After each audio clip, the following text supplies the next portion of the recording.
As judges, we are entirely removed from like all of the like emotional, personal kind of stuff that goes on, you know? Right. And I obviously much prefer it because I don't want anything impairing my judgment.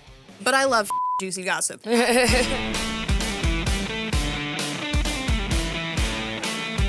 Welcome back to No More Ink, the ultimate deep dive into the contestants of Ink Master who also happen to be some of the best artists in the game. Today, I am joined by Jozzy Camacho. What's up, Jozzy? How you doing? I'm great. Today's all about you, though. Let's talk about you. Let's do it.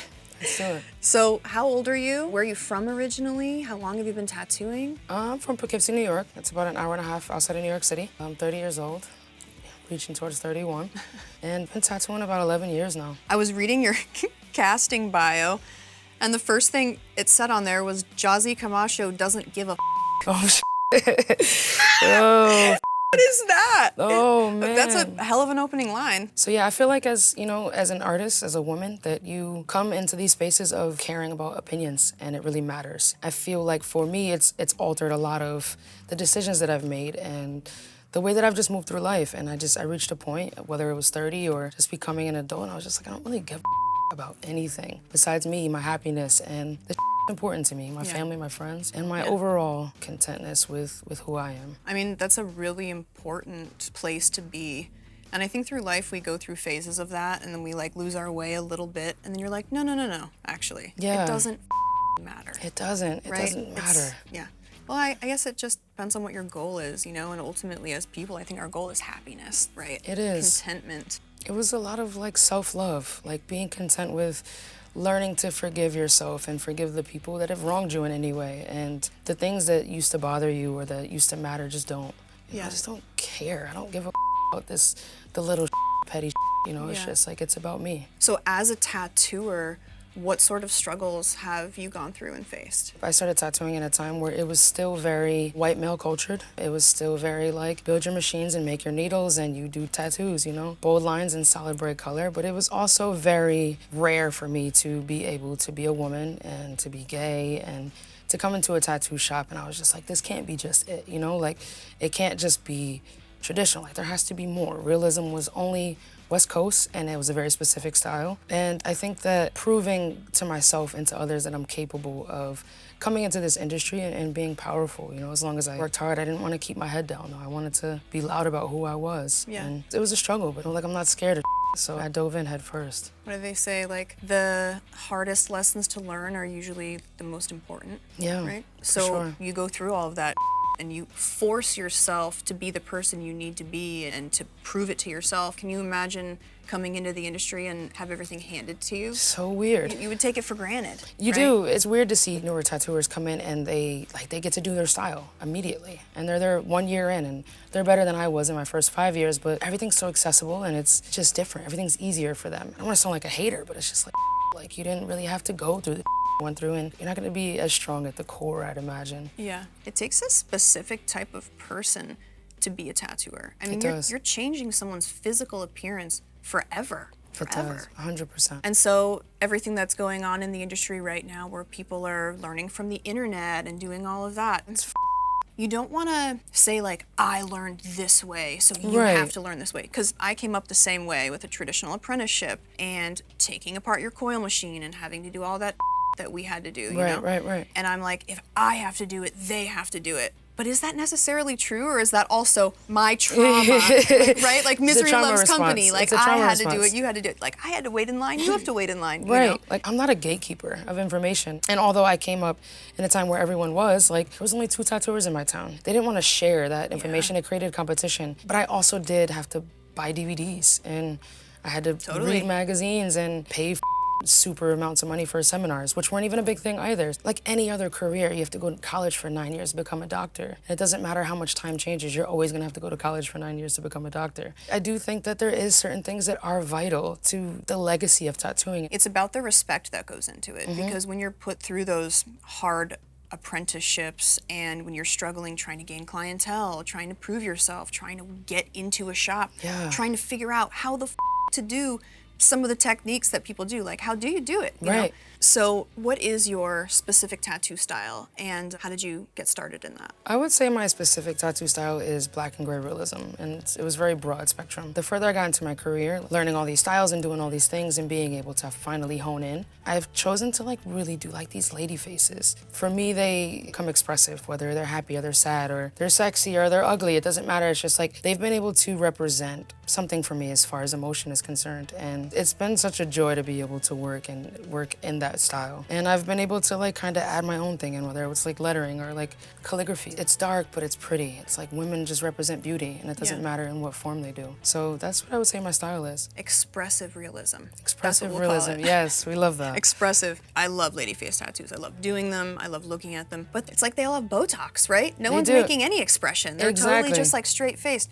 So when you get a tattoo that has some sort of emotion on it, it's more effective. It is. Right? Because it's an emotion being conveyed instantly just by a facial expression. Yeah, exactly. It's self-explanatory when you look at it. If there's a wing, maybe it resembles death. You know, if there's a halo, maybe it resembles angel. Like, you know what I mean? So it's like, it's cool to like look and be like, damn, like I wonder what that means to you. It's a whole vibe. It is. Right? It is. I enjoy it. So let's check out some of your portfolio. Look at some of the tattoos you did before coming to compete. Let's do it.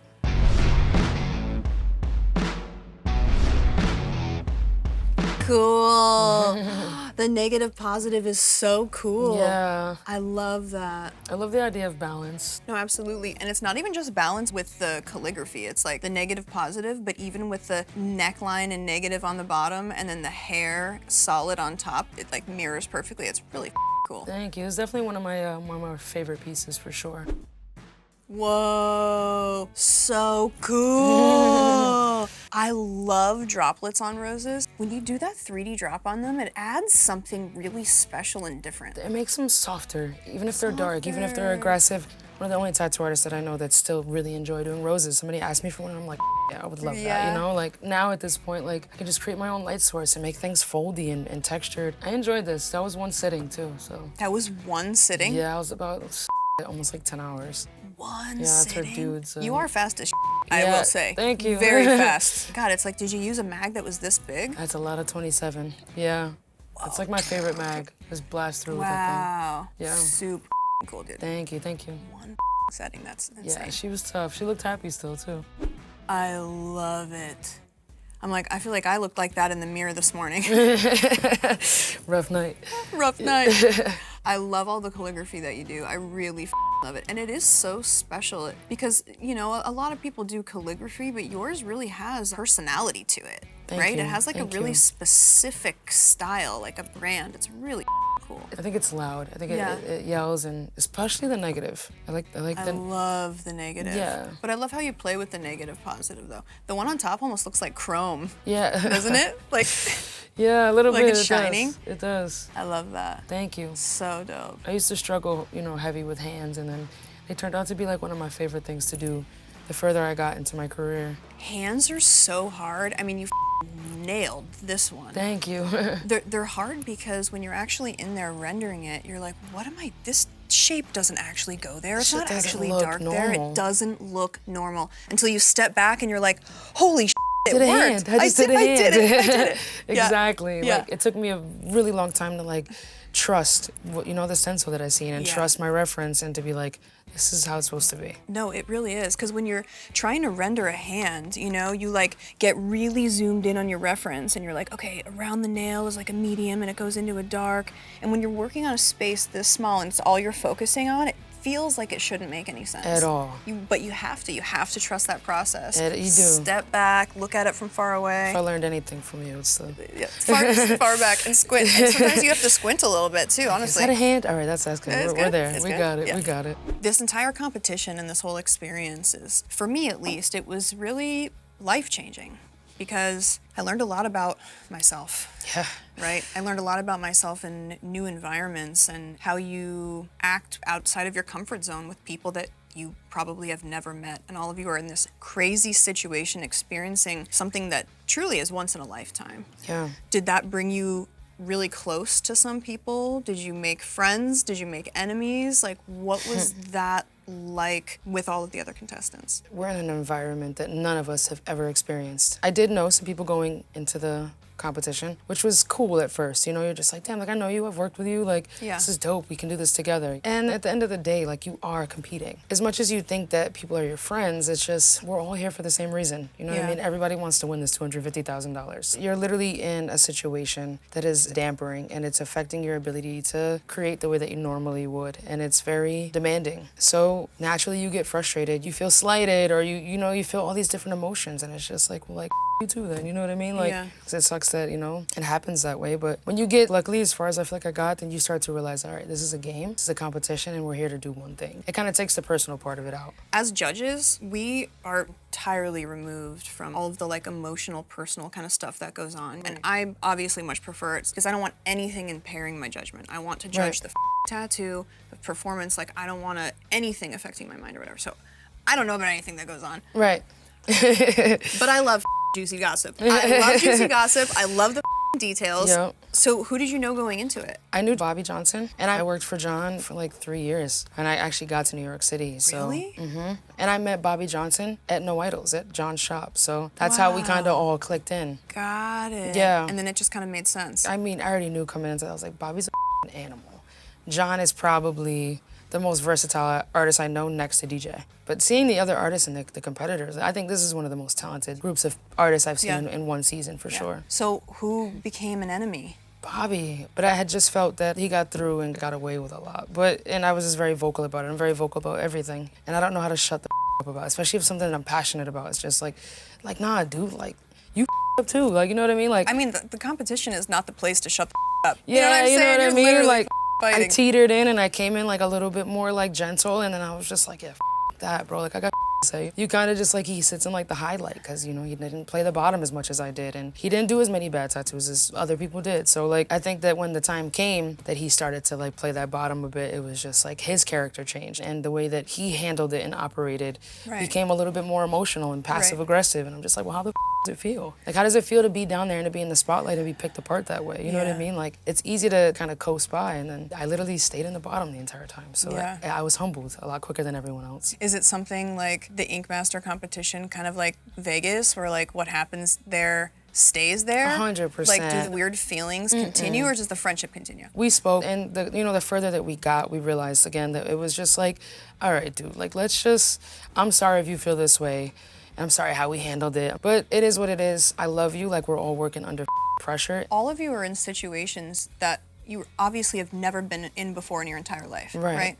And so how do you handle the situation? You don't know. You've never gone through it before. Right. And it's such different scenarios than real life. You're literally learning about yourself. When I say like Ink Master makes you learn about yourself, it's you're being tested not just with your tattoos. You're being tested on how you compete. You're under a microscope, you know, and everything that you know or you think that you know about your craft is literally being picked apart, and you kind of have to eat it and hope that you make it through the next challenge to do better the next day. Right, and stay positive, yeah. You know what I mean? You know, like, it's just like, you're gonna do it. So speaking about stressful situations, you gonna take a sip of water before this one? I think I know where we're going. What should we talk about? The bear? Should we talk about the lady face with elderly features? Actually, let's start with the lady features because I called it. Jozzy, you called color realistic lady face with elderly features. You've come a long way with your color. The flesh tone's nicely done, the scarf looks cool, but the face, I don't see a whole lot of contrast in this image. It's kind of blown out, like almost like if it was a flash photography. You're missing the darks in it. You need black in there, even though sometimes you don't see it. But I absolutely commend the creativity that went into this. You swung for the fences. It's a cool design. I mean, I would hope that I was this cool as an older woman. Wow. It was so painful. I'm talking painful for us, cringe. It was cringe knowing what you guys were about to do, because you were choosing your own fate, ultimately. Obviously, you guys didn't know that going into it. But when you were going in, you were really trying to figure out the absolute most horrific challenge you could ever give another artist, and I'm thinking like, oh my Jozzy, God, don't do it. Don't do it, dude. Don't do it, dude. It's a competition. I totally understand what you're going for, though, because elderly people are extremely hard to render in art in general, right? Then when it comes to tattooing, it adds another layer of difficulty. And color. And color. Yeah. And so I totally get why you chose it.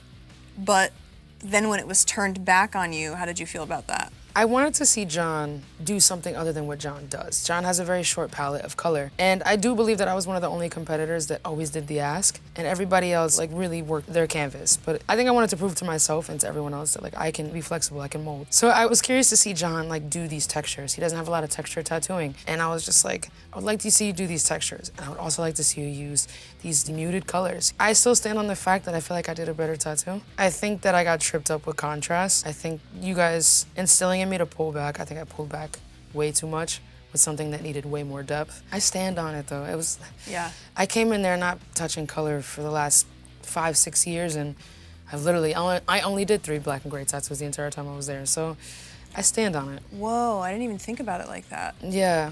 You're a black and gray artist that competed mostly in color. I did color the entire competition. I did 3 black and gray tattoos. One of them was the first tattoo, then the one that got tattoo of the day, and then the one that put me in the bottom with the science tattoos. The rest of the competition was completely color for me. That's nuts. I didn't even think about it. Yeah. That's terrifying. That was up. That I don't is even own fucking colors crazy. at home. At all, like at all. Like I just don't do it. It's like you're a soccer player and now you're competing in a basketball tournament. Like, it was so We're like, there's a ball, it's the same, right? It's, no. No, it's not. It's Nope. not. So what about this spirit bear? You were called out by Bobby with a color realistic spirit bear. This was like one of the hardest tattoos I've ever done. Man. Oh, God, that was... oh, God. It was grisly. It was, in black and gray, I would have killed that thing. Absolutely. That whole thing would have been just skin. Absolutely. And a little bit of like mouth work, you know? But Yep. like, I don't do color again. To do white, it's just, I knew it had like grays and opaques, and I knew literally the first 15 minutes it was over. I was gonna up, like this background, like, and I'm getting more nervous as I'm going, and again, we're on a clock. You don't have a lot of time to reroute your decisions, and everything is really permanent. Like you tattoo at home and it's permanent, but you tattoo there and it's like, this is permanent. Way permanent. Every decision, every detail, everything is more permanent than it would be even if you're at home. And I totally that up. I up bad. Yeah. I mean, I've done some bangers in my day too, but it was kind of rough, man. It was pretty rough. What's crazy about it, it did start off rough. I started in the wrong place. I think that's what your problem was ultimately. Because if you started with the eyes and the nose, like that focal point, and then everything else as the clock was ticking and time was running out, everything else Would have just could been have mag. been, you know what I mean, Yeah. easy. It was that prioritizing that I think really got you. Yeah. Because you spent so much time on the ear on the right-hand side, and it was the best part of the tattoo. It was, like that ear and like that part of the head. It was Yeah. like so clean, and then I Great. nervous, like, and then Yeah. running out of time, and I was just like, this looks like a mess. And as I started getting through, I was just like, this is it for you, dude. This Yeah. is gonna be the one that sends you home. I was really proud of you and your performance and everything because you came in as a black and gray artist, did mostly color. Yeah. You did the challenges that you were supposed to do, what was asked of you. I think you crushed the competition. I appreciate that. It means a lot. It's important for you and for all of the contestants to really realize is that like you go into the competition hoping to win $250,000, but what you get out of it is worth so much more. I think what I took from it is gonna be so vital to me as not only a human, but as an artist. So you thought you were done with challenges. We got one more for you. Oh, man. We're gonna play a little game. Okay, It is called the Sketch It Challenge, okay. where you're going to get a word and you're gonna sketch whatever the word is. I'm gonna try to guess what you're drawing. Got it.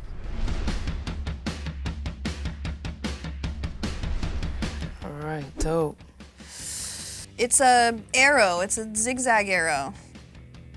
I was thinking for a second it looked like the sign for In and Out. Love that. It's a J. Spray paint? Spray painting? Graffiti? Here we go. Graffiti? Graffiti. Woo! Wait, do I get something if I win? All right, round 2. Let's go. All right, so this is 2 words, and it's tattoo themes. Okay, I'm ready. Let's do it. Apprentice. No, that's one.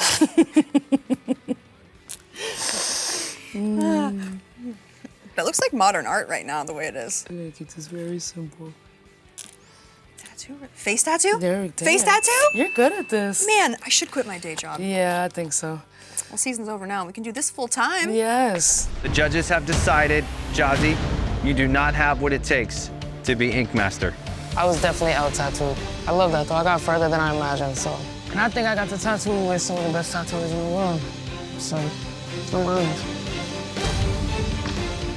I've watched you grow as an artist, and I've seen you really achieve some great things really fast. Take what you've learned and make some badass tattoos. He's gonna soar. What do you expect from yourself in the future? What does the future hold? For me, the future holds a new awareness of art, a different level of creativity, and I plan to really showcase myself and what I learned in this experience. In tattooing and in art?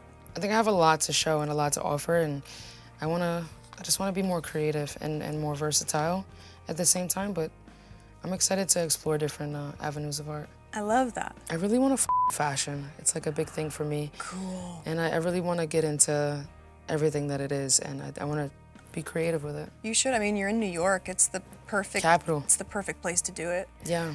Did you make the one hoodie you wore? And the t-shirt, And yeah. the t-shirt, really? Yeah. You should do that, man. It's cool. Yeah. You're thinking about doing like custom, individual, like one-off pieces? Or you One-off wanna do a line? pieces.